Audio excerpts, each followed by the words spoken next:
अब हम देख रहे हैं क्या डिसोल्यूशन ऑफ फर्म और डिसोल्यूशन ऑफ पार्टनरशिप में क्या फ़र्क है। पहला meaning obviously dissolution of firm मतलब फर्म ही खत्म हो रही है पूरी, लेकिन डिसोल्यूशन ऑफ पार्टनरशिप मतलब जो पार्टनर्स हैं उनके बीच का जो एग्रीमेंट है वो चेंज भी हो सकता है ऐसा।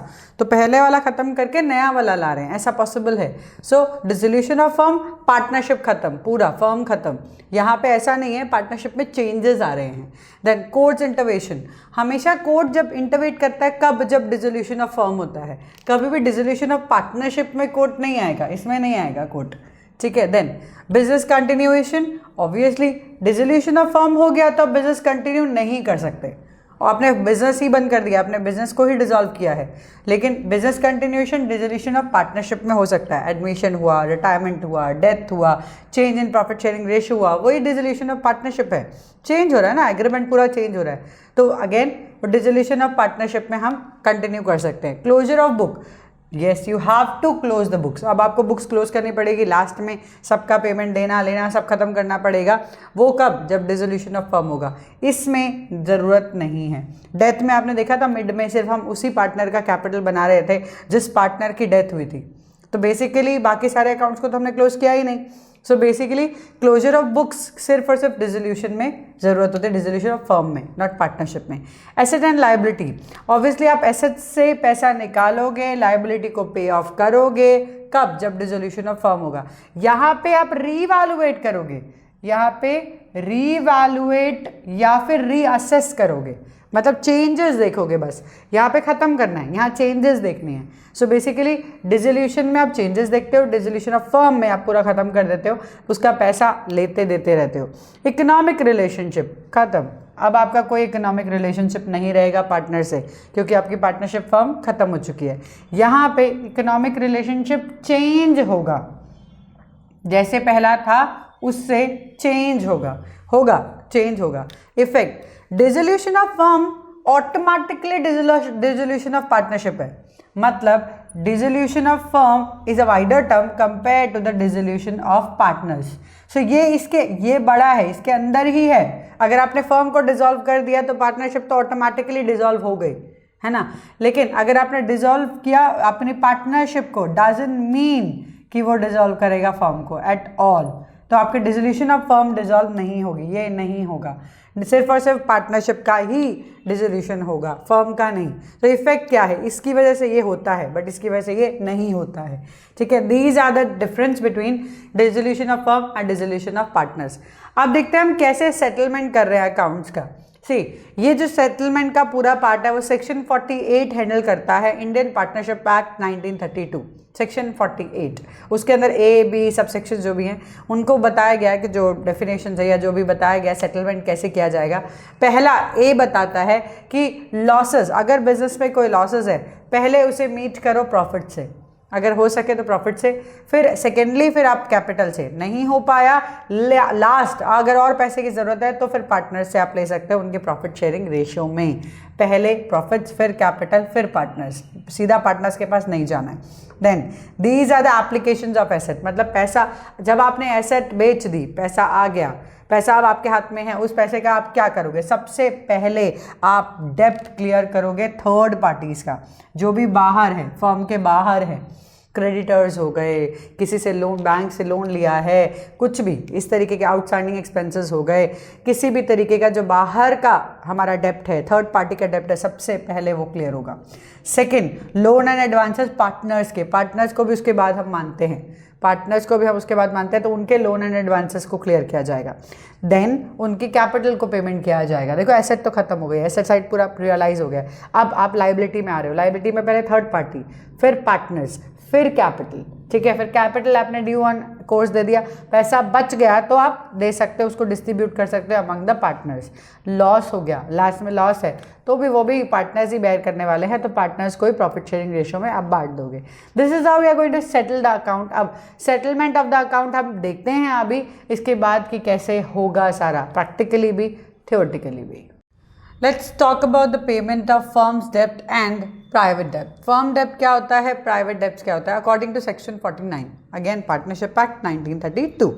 चलिए, फर्म का डेप्ट नाम से ही पता लग रहा है, द डेप्ट विच फर्म ओज to outsider is known as firm dept. The dept which partner was in his personal capacity are known as private डेप्ट। मतलब अगर मैं पार्टनर हूँ और फर्म के अंदर मैंने कोई पैसा लिया है तो वो फर्म्स का डेप्ट है, लेकिन अगर मैं पार्टनर अपने इंडिविजुअल लेवल पे किसी से भी मैंने डेप्ट लिया है तो वो प्राइवेट है। तो अब इसको समझना पड़ेगा, अगर फर्म को पैसा चाहिए पार्टनर से तो पार्टनर पहले अपने प्राइवेट डेप्ट्स खत्म करेगा फिर फर्म को देगा। तो जो पार्टनर की प्रॉपर्टी है उस पर पहला फर्म का हक नहीं होता है, पहला वो अपने प्राइवेट डेप्ट्स को क्लियर करेगा, उसके बाद ही वो फर्म सारे डेप्ट्स अपने क्लियर कर सकती है। सो ये चीज़ ध्यान रखनी है हमें, प्राइवेट डेप्ट और फर्म के डेप्ट में क्या डिफरेंस है, हमें क्या ध्यान रखना है। चलिए the next one, accounting on dissolution of partnership firm. जब हम डिसॉल्व करेंगे तब हम कौन कौन से अकाउंट्स बनाएंगे। सबसे पहला अकाउंट बनेगा रियलाइजेशन अकाउंट। अब ये रियलाइजेशन अकाउंट क्या है, नाम से पता लग रहा है रियलाइज्ड।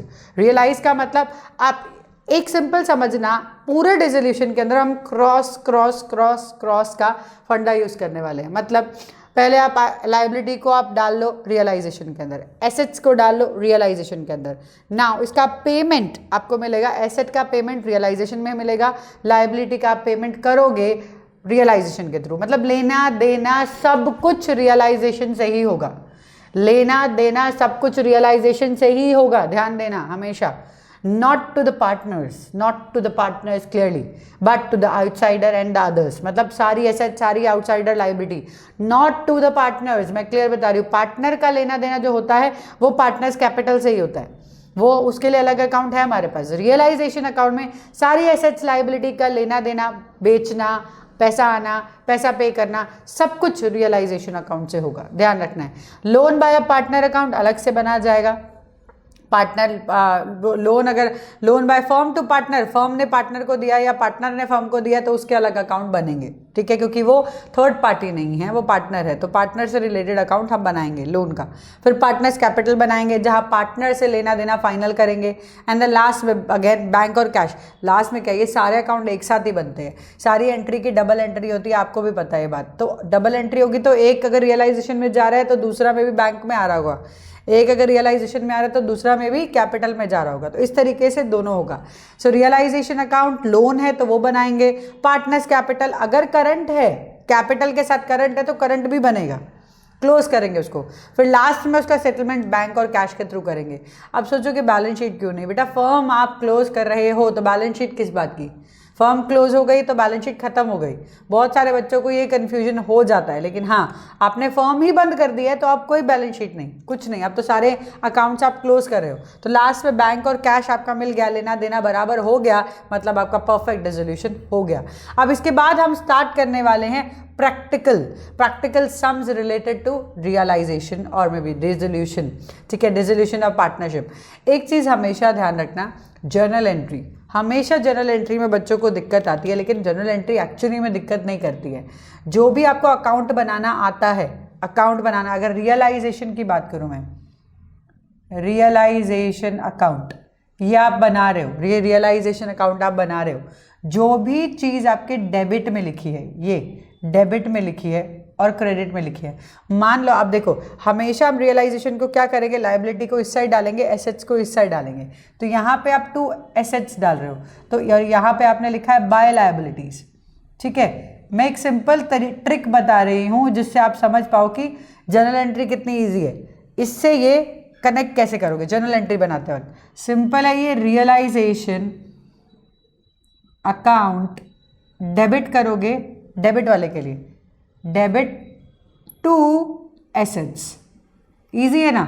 इस साइड का 2 एसेट हो गया, यहाँ से उल्टा जाना है, उल्टा मतलब लाइबिलिटीज जो भी आप ट्रांसफर कर रहे हो, अकाउंट डेबिट टू रियलाइजेशन, है ना, क्लॉकवाइज चल रहे हो इस तरीके से, दिस टू ये दिस, तो ये ऐसा हो जाता है। तो आपको जर्नल एंट्री बनाते वक्त बिल्कुल भी टेंशन नहीं होनी चाहिए। अकाउंट दिमाग में बन रहा है ना, जर्नल एंट्री इजीली बन जाएगी।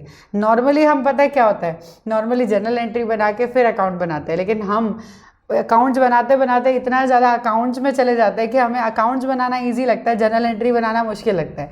तो अगर आपको ऐसा है तो आप ऐसे भी कर सकते हो, ठीक है, दिस इज अ ट्रिक।